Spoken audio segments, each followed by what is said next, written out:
안녕하세요, 여러분. 오늘은 크립토 시장을 뒤흔든 초대형 사건, 업비트 540억 해킹 사태에 대해 깊게 파헤쳐보려 합니다. 단순 뉴스 요약이 아니라 왜 이런 일이 벌어졌는지, 시장에는 어떤 영향이 있었는지, 투자자는 무엇을 조심해야 하는지 완전히 정리해드리겠습니다. 일단 첫 번째로 새벽 4시 42분, 업비트에서 발생한 비정상 이체가 벌어졌습니다. 업비트는 2025년 11월 27일 새벽 4시 42분 이상한 움직임을 포착합니다. 솔라나 계열 자산 약 540억 원 규모가 내부적으로 지정하지 않은 알 수 없는 외부 지갑으로 이체된 것. 자, 근데 여기서 중요한 포인트는 두 가지. 직원이나 내부 시스템에서 지정한 지갑이 아니었다. 두 번째, 거래소 내부에서 출금이 감지되었다는 건 비정상적이다. 즉, 흔히 말한 내부 승인 없이 빠져나간 출금이 포착된 겁니다. 정상적인 전송이라면 내부 지갑에서 외부 지갑으로 나갈 때 수십 단계의 검증이 필요하지만 이번에는 그 과정을 뚫고 나간 거죠. 그 다음 업비트의 즉각적인 조치. 전체 자산을 콜드 월렛으로 긴급 이동했습니다. 업비트는 상황을 인지하자마자 두 가지 조치를 취합니다. 첫 번째, 모든 자산을 안전한 콜드 월렛으로 긴급 이전. 더 이상의 비정상 출금은 일어날 수 없는 거죠. 두 번째, 해킹으로 빠져나간 금액을 즉시 파악. 약 540억 규모를 바로 파악했습니다. 그 다음 업비트는 여기서 이렇게 발표합니다. 회원 자산에는 어떠한 피해도 없도록 업비트 보유 자산으로 전액 보전하겠다. 즉 유저의 돈이 아니라 업비트 자기 돈으로 채우겠다는 선언입니다. 이 말이 갖는 무게를 잘 이해하셔야 합니다.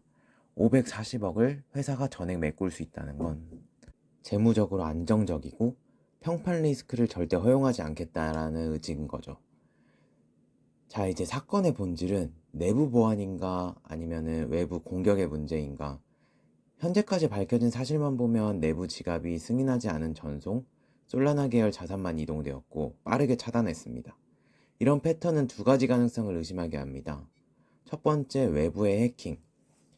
지갑 키를 탈취해 솔라나 기반 지갑 특성상 개인 키가 노출되면 바로 출금됩니다. 과거 FTX나 아발란체 지갑 공격도 이러한 방식이었죠. 두 번째, 내부 시스템의 취약점. 내부 승인 구조를 우회하거나 자동화 시스템을 악용하는 케이스입니다. 세 번째, 내부자 정보를 유출. 이건 소수의 가능성이긴 한데 거래소 보안 사고에서 가장 흔한 유형 중에 하나입니다. 지금 단계에서는 확정할 수 없지만 업체가 초기 단계에서 바로 콜드월렛 전환까지 했다는 건 외부 침입 또는 시스템 취약점 가능성이 크다고 볼 수 있습니다. 그러나 시장의 반응은 왜 가격이 흔들리지 않았냐? 이것도 중요한 문제입니다.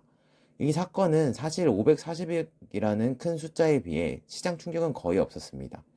왜 그럴까 보면 첫 번째, 전액 보전 발표가 너무 빨랐습니다. 투자자 입장에서 제일 중요한 건 내 돈이 안전한가죠. 이걸 빠르게 확신줬기 때문에 패닉셀은 없었습니다. 두 번째, 솔라나 생태계 전체에 영향은 없습니다.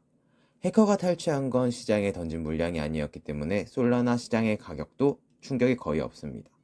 세 번째, 업비트의 규모는 솔직히 한국의 1위, 글로벌 탑10의 거래소입니다. 이미 수년간 해킹 사고를 겪고 보안 체계를 강화한 기업이기도 합니다. 그래서 시장은 패닉 대신 보안 점검 들어갔구나 정도의 반응으로 넘어갔습니다. 자, 이제 사용 자산은 정말 안전한가? 사실 여기서 배워야 할 핵심은 두 가지입니다. 첫 번째, 거래소는 절대 100% 안전한 지갑이 아닙니다. 바이낸스, 크라켄, 코인베이스조차 해킹의 위험은 존재합니다. 거래소는 항상 타깃이 되고 있습니다. 두 번째, 거래소의 장기 보안은 위험합니다. 장기 투자는 반드시 개인 지갑, 소액 트레이딩만 거래소 지갑, 시드 70%는 콜드 월렛. 이게 해외 고래들의 기본 전략입니다. 이번 사건은 그걸 다시 보여준 셈이죠. 자, 여기서 이제 우리가 지금 해야 할 것은 지금 이 영상을 보고 있는 여러분들도 실제로 할 수 있는 액션은 딱 네 가지가 있습니다. 첫 번째, 거래소 EFA 무조건 강화. 두 번째, 장기 보유 코인은 개인 지갑으로 이동. 예를 들면 메타마스크, 솔플레이어, 레저, 트레저 등이 있습니다. 세 번째, 거래소 공지는 무조건 확인하는 게 좋습니다. 콜드월렛 점검 공지는 필수고 네 번째, 비정상 출금 알람 활성화. 업비트는 출금 알람을 제공해 두기 때문에 알람을 항상 켜놓는 게 좋습니다. 마지막 결론으로는 이번 사건의 진짜 의미는 540억 해킹은 크고 충격적이지만 결론적으로 유저들의 피해는 없습니다.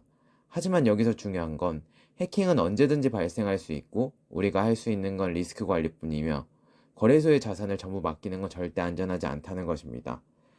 저는 제 전 재산이 지금 거래소에 들어가 있기 때문에 이렇게 공부를 하고 이게 안전하지 않다는 걸 이번에 파악했지만 그래도 저는 리플이 오르길 항상 바라고 있습니다. 여러분들도 좋은 투자 되시길 바라겠습니다.